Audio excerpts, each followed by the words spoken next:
kasih Tuhan memilih saya jadi putranya.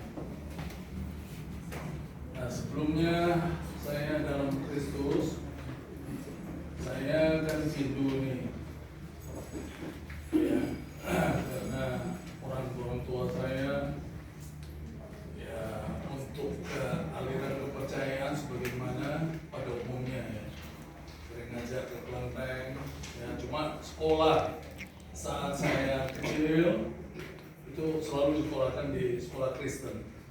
Nah, di situ sudah ada benih-benih ya dimulai, tapi tidak ngerti. Jadi saya ini ya bingung, ke kelenteng kok rasanya panas ya. Nah, ini pengalaman saya ya, mau ngemarah saja. Nah itu sebetulnya saya tidak ngerti jawabannya juga saat itu. Nah, sehingga klimaksnya saat nenek saya ini mengasihi ya, saat itu ada nenek saya, mama saya. Nah itu dimulai dari nenek saya.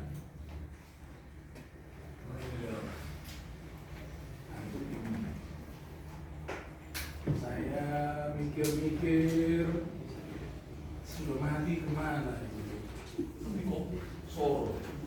Waktu itu saya melihat ya pakai panggil apa itu Sarima segala macam, bikin rumah-rumah dibakar, itu saya nggak ngerti jawabannya. Saya pikir hanya tradisi biasa saja.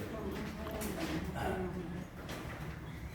klimaks yang kedua itu mama saya itu kena cancer, waduh, stadium 4 dan masih muda ya, 51 tahun meninggal. Di situ juga saya bertanya-tanya, ya karena waktu kecil saya pernah baca traktat, ada jalan lebar, jalan kecil, ya surga, neraka. Nah itu saya teringat, wah ini sudah meninggal ini kemana? Terus tiba-tiba itu hadir adik saya. Adik saya ini alumni di Jerman saat itu, dan dia aktif dalam gereja ya, tapi di Jerman itu. Dia mengatakan pada saya, Tuhan Yesus berkata, aku adalah jalan, kebenaran, dan hidup. Tidak seorang pun datang ke rumah Bapa kecuali melalui aku. Nah, itu saya dengar itu kaget. Kaget, tapi tetap gak ngerti apa-apa. Cuma terngiang-ngiang terus saja. Nah, ya saya bertanya-tanya, kemana mama saya? Saya bingung masih. Nah, klimaksnya yang ketiga, nah saya ini punya calon istri. Calon istri saya ini orang Surabaya, sekolah di Dr. Mustopo di Jakarta, FKG, dokter gigi. Nah, waktu ujian akhir itu dia sempat ke Surabaya, tapi memang kita ada siap-siap untuk mau menikah. Itu kejadian tahun 86, jadi sekitar berapa itu? 40 tahun lalu, 40 tahun yang lalu. Jadi saat itu umur saya masih sekitar 27, 26. Nah, saat dia pulang sebelum ujian akhir itu ke Surabaya itu mempersiapkan untuk pengantin, undangan dan macam-macamnya. Waktu saya mengantar, saya airport, ya toh, ujian akhir, ya toh, besoknya itu pada hari Minggu ya, hari Senin ya kira-kira ujiannya.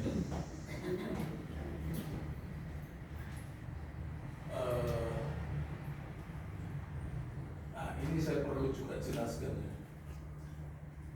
Waktu itu saya melihat calon istri saya itu kok dingin, badannya itu dingin. Cuma saya nggak ngerti, ya nggak ngerti. Sudah ya, singkat cerita, berangkat ke Jakarta sudah besok pagi sekali jam 6. Omnya datang ke tempat saya. Saya bilang, Nilawati meninggal dunia. Saya sampai tidak bisa gerak. Kenapa? Dibunuh. Nah, wah, itu saya masuk kamar mandi siap-siap. Tapi saat itu juga saya nggak bisa bergerak. Gimana ya? Itu seperti, nah itu saya mengalami, itu yang disebut apa saya nggak ngerti lah ya, kira-kira ya kurang lebihnya shock berat ya.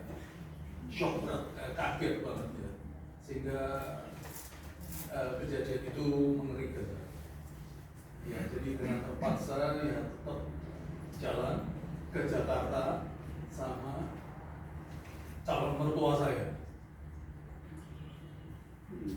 Dalam perjalanan saya lihat mau ke bandara itu, saya lihat ada ambulans kematian. Wah, tanda-tandanya yang gitu-gitu sudah. Ya, begitu sampai ke rumah sakit apa itu yang dia ada di Jakarta itu, rumah sakit negara itu di apa? Apa itu? RSCM.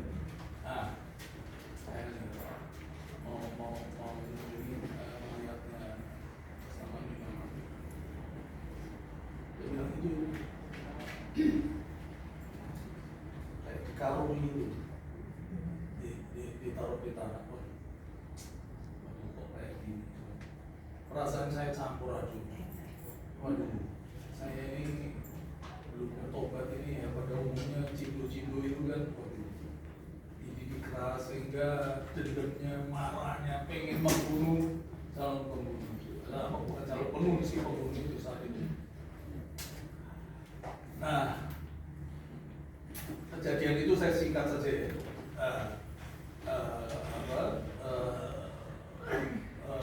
Dalam keadaan bingung, nggak ngerti apapun, ya singkat ceritanya sampai ke rekonstruksi. Rekonstruksi ini itu berapa hari kemudian, ya. Itu saya juga nggak mau lihat itu siapa sih pembunuhnya, ya, sehingga saya tak beresin barang-barang calon istri saya bawa ke Surabaya, saya susun buku-bukunya apa di kamar. Nah, suatu ketika saat itu ya, mungkin sudah 1 bulan dari kejadian kematian itu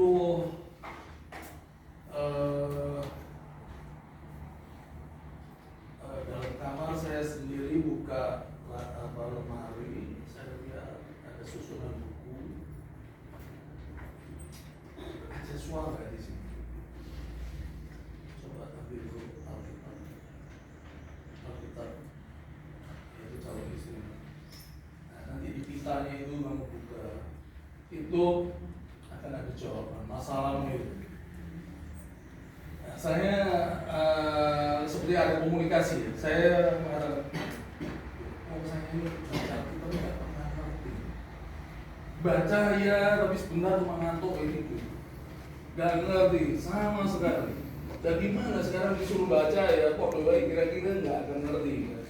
Nah, saya pikir begitu. Tapi suara begitu kuat diulang, sehingga saya coba ya, barangkali ada sesuatu ya. Oke, itu di kitab Injil Perjanjian Baru, Gideon.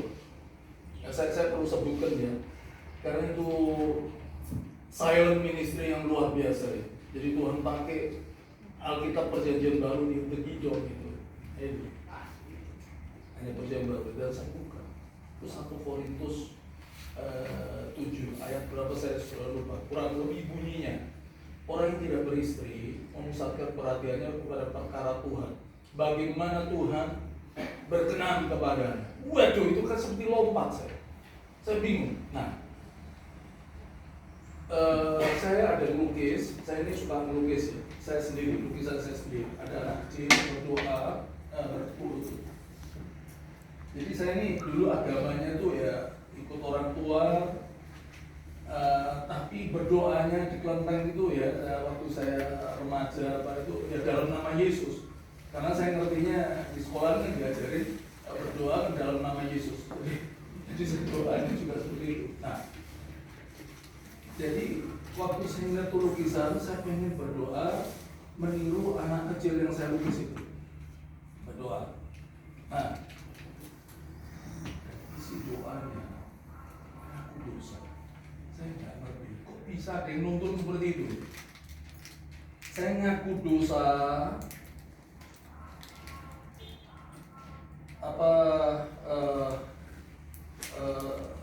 Yang penting itu ya, saya ngaku dosa dan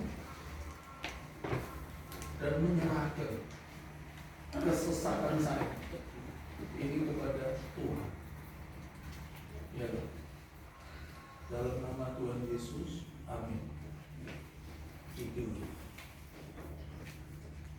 Besok pagi bangun, kaget. Penuh dengan sukacita seperti kayak tanah yang amat kering itu sedikit disiram air. Ada damai sejahtera sukacita yang luar biasa itu pagi. Terus saya ini mami saya rumah ini aku dapat ayat ini dan ini aku ngaku dosa sama Tuhan, berdoa, doanya sampai selesai, nggak tiduran ya, dalam nama Tuhan Yesus, amin. Dan pagi ini aku dapat damai sejahtera sukacita luar biasa. Dan sukanya saya waktu itu ya baca firman Tuhan siang dan malam. Baca firman Tuhan terus selama kurang lebih 1 bulan lebih per bulan.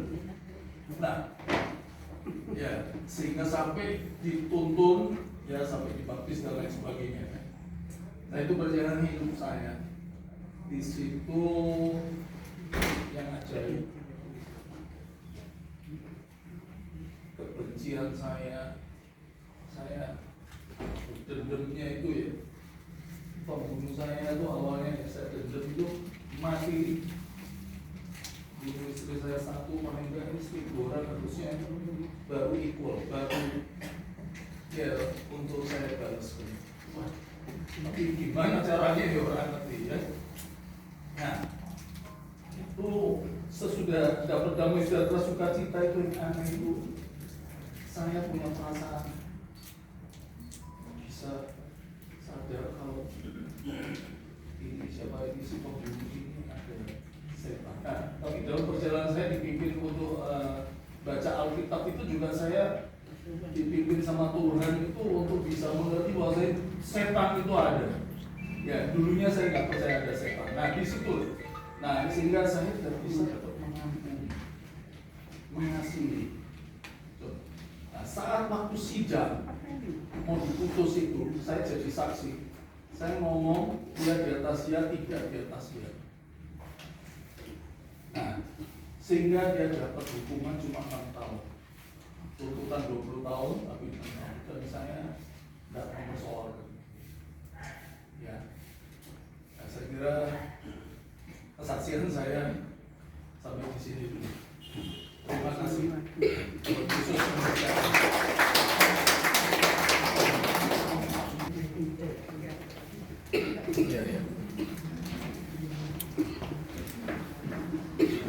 kita akan menyanyikan pujian kita yang tadi ya, nomor 29, baik yang keempatnya saja.